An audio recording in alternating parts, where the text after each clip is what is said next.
Hello, everyone.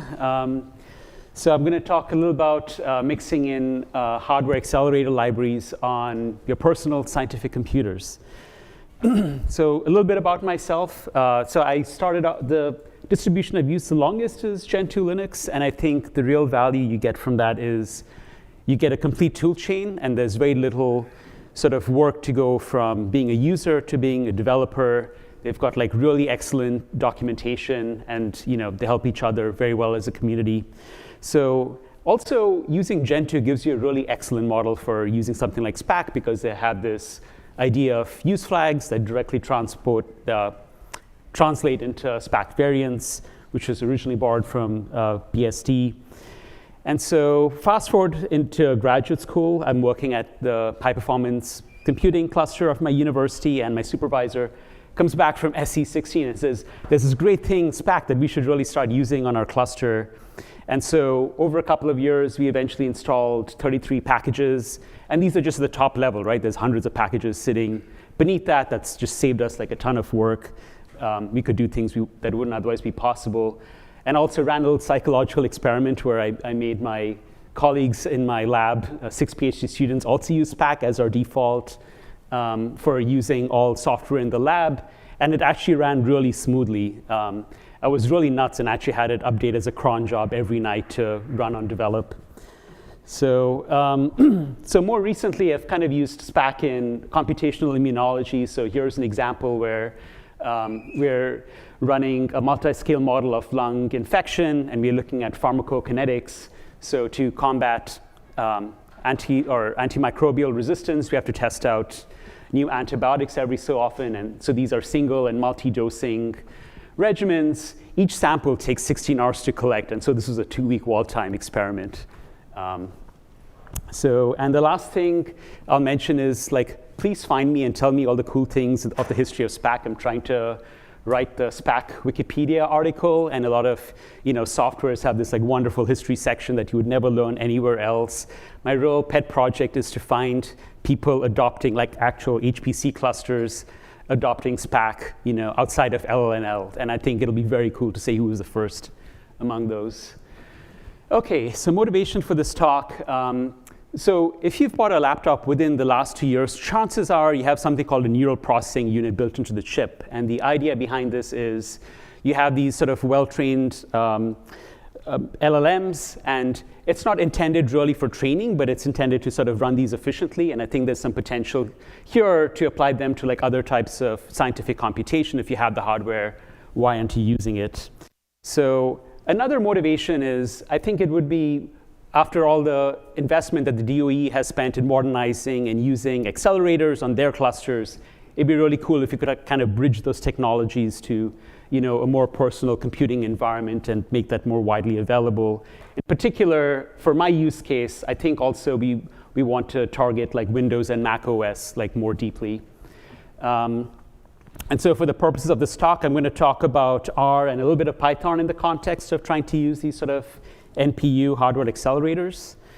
So also, unlike a lot of other presentations you've been listening to these past 2 days, this is not stuff that I've done. This is stuff that I'm saying we could perhaps do. I think Todd mentioned at the beginning, like from newer people, he gets these experiences of, wouldn't it be easy just to do this? And so there might be a lot of naivety, but hopefully there's some good bones of ideas in there. Okay, so to take a step back, if you're looking at high-level languages like R and Python, you have this concept of a foreign function interface, which is you're going from your Python or R code down into the C or C++ level.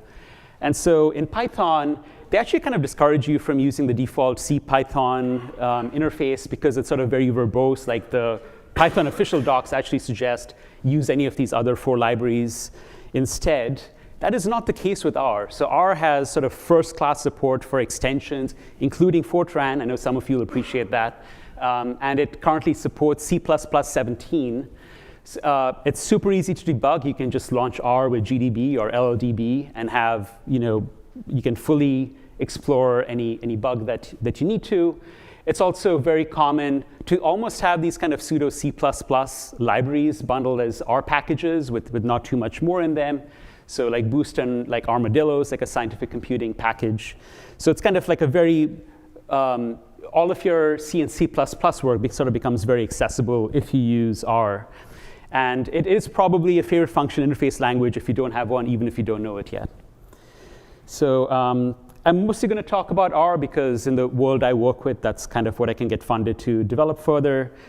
So I'm going to sell this as an advantage. So R actually has very little baggage in terms of what it does with accelerators, right? So in the Python world, you have TensorFlow and Keras. What R does is it just reaches into Python and uses these libraries. It's just sort of a wrapper around Python.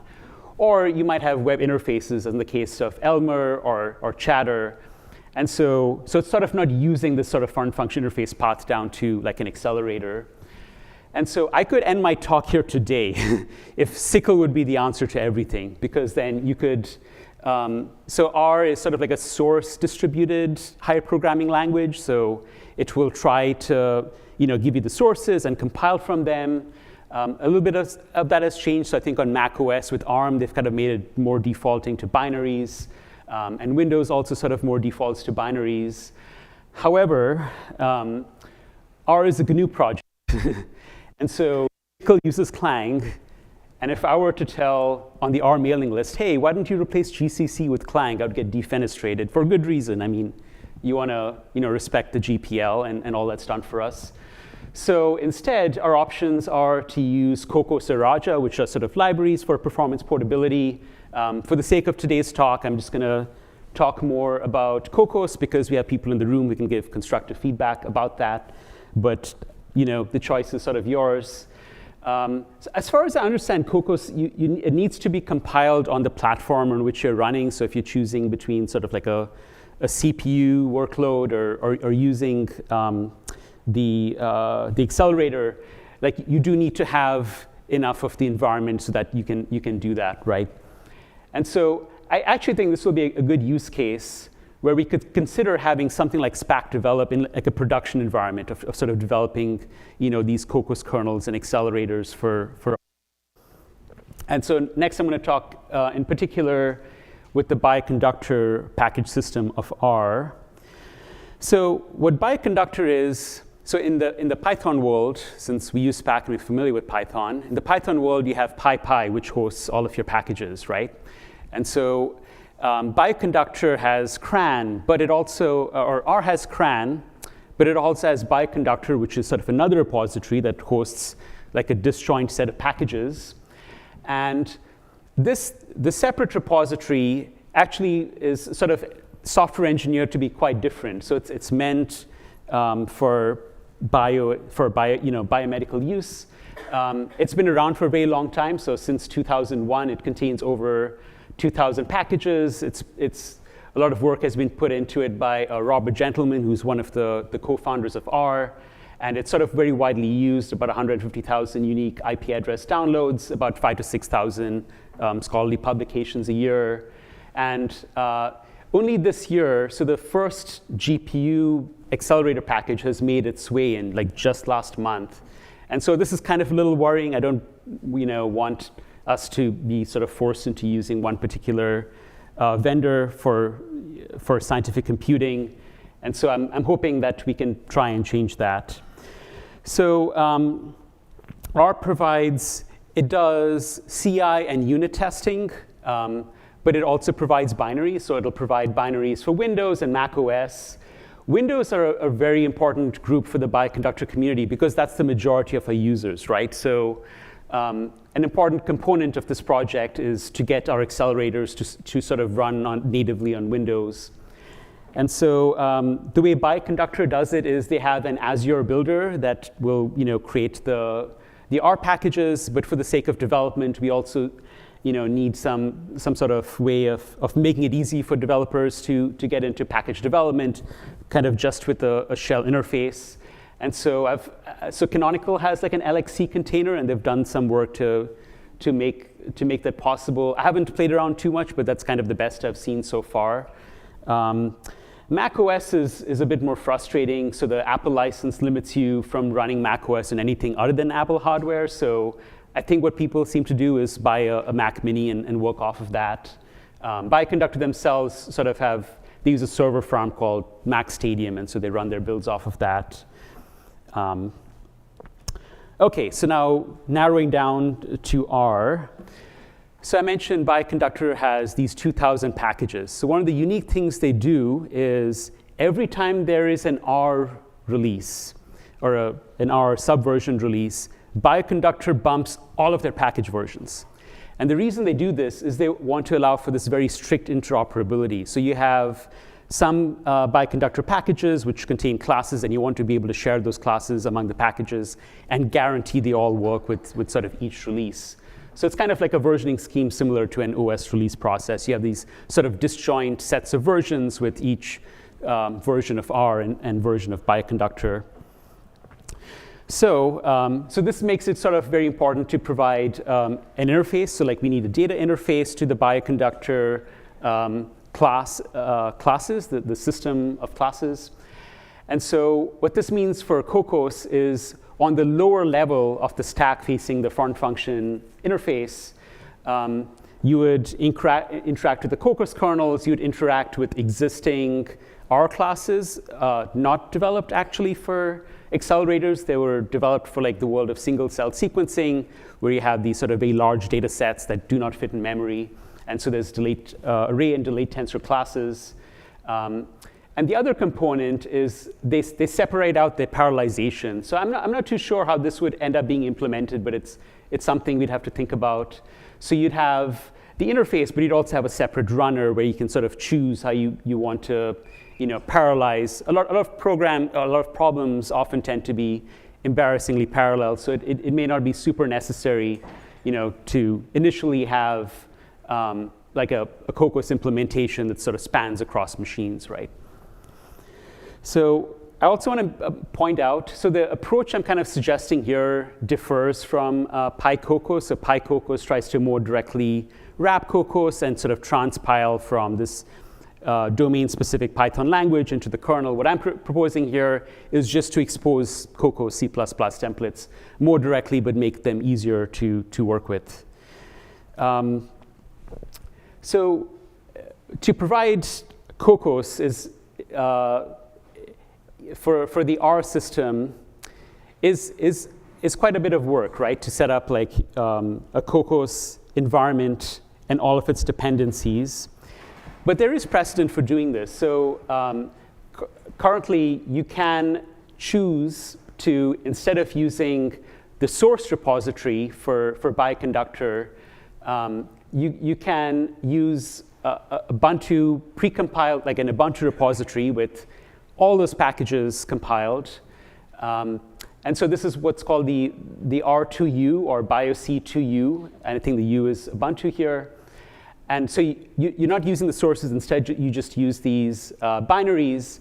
But there is an issue because there is root privilege escalation. So you're installing this program called Bridge to System Package Manager and uses interprocess communication to sort of like run apt essentially in the background for you to install these sets of packages, which is OK. I think that's one way of doing it. And this is in production. So if you go into the instructions for installing R and Ubuntu, they actually suggest all of our packages available as binaries. If you want to, you could enable this repository and use them. And I think this is kind of like a real use case showing that Spack, in a project like Spack, is needed, right? So first of all, you don't need the root privilege escalation. Like if you're like many users, you may not have administrative access to your laptop to be able to enable something like that. And so I actually see a role where Spack could be kind of lightly coupled. So traditionally, when you install R packages from Spack, you include all of the R packages and their dependencies. But we could model so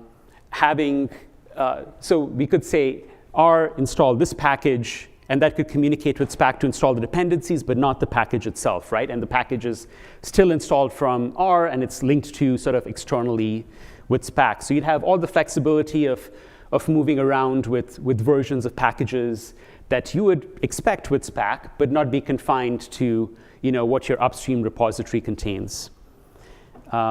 And of course, you could support operating systems besides Ubuntu, and you have all the other advantages of Spack. So what I'm proposing is sort of 3 projects that would further this aim. So one is have a bridge to system package manager backend where Spack seamlessly installs our dependencies, which could be sped up with the build cache. And then once you have something like that, we could explore this idea of sort of lightly coupling. So instead of installing the Spack R package itself, they could install just the dependencies and sort of use the environment inside of R. A bigger lift might be having the Kokkos stack supported on Windows and Mac OS. So I think you could go as early as Windows 10 and Mac OS 13.5. And the last thing is sort of the bioconductor side of things, so the data interface I mentioned to feed the data streams into Kokkos and the actual runner that chooses your parallelization. So hopefully that gives you some food for thought, and we can have a discussion a little bit more about this. And these are all the wonderful people who have helped me. I particularly want to thank Peter Scheibel, who looked at this presentation and helped me with like a bug I had on Monday. So, okay.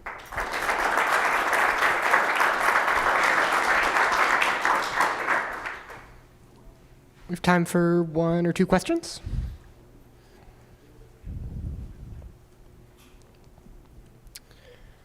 So I have a question about your sort of first proposed project, adding from the build cache. So would the idea be that the bioconductor is managing all of the R sources and Spack is just handling the native libraries, or would Spack also be handling R dependencies as well?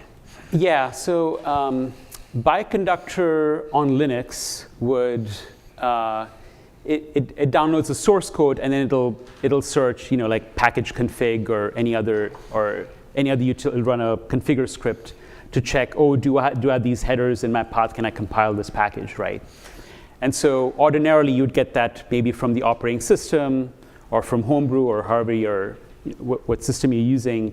And so what I'm proposing is we have Spack provide that to you, because the alternative is you'd want someone to learn Spack and have their particular package supported, and so that's kind of a precursor to doing that, right? So what the BioC2U and R2U projects do is they use the R package name and they prefix R-package as their Ubuntu package, and so when you say install packages, this package, instead of using the source repository, it'll use their build. Yes.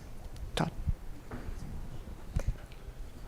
I mean, I think so on your next slide, the light coupling is a good idea, because I mean it's not just R where we have this problem, right? Like there's a bunch of languages that have an authoritative ecosystem somewhere else, right? And in many cases we can't keep up with it. Because I can't repackage all the NPM packages all the time, right? And I can't repackage all the Python packages all the time, and we don't have enough people to do that, and it's kind of a waste of time. We have explored having Python conversion constraints auto-generated. So I don't know if you saw that Harman has had a student, or CSCS had a student who built this tool that would take Python packages and automatically port them over to Spack. It's kind of ugly because the version constraints get nasty.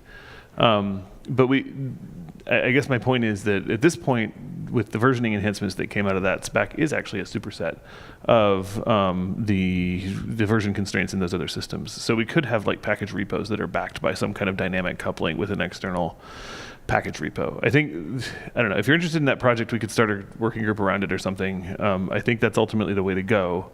And I also think you should be able to override so I think you should only do that for pure Python packages, or pure R packages, not ones that have a compiled component. And then you should overlay a Spack version of the compiled ones, so that you're not pulling foreign binaries from random places. Right. So right. That's it's a complicated project, but I think it's really interesting, and we will need this at some point to have foreign packages if we really want to keep up with all the ecosystems that are out there. Yeah, that's cool. I think also a related problem to that is just standardized names for what external dependencies should be called, right? So it's because everyone they'll have their own abbreviation, they'll change capitalizations or do something else, or if they have a major release, they'll hyphen version. And so I don't know if we need a working group for that also, just to think about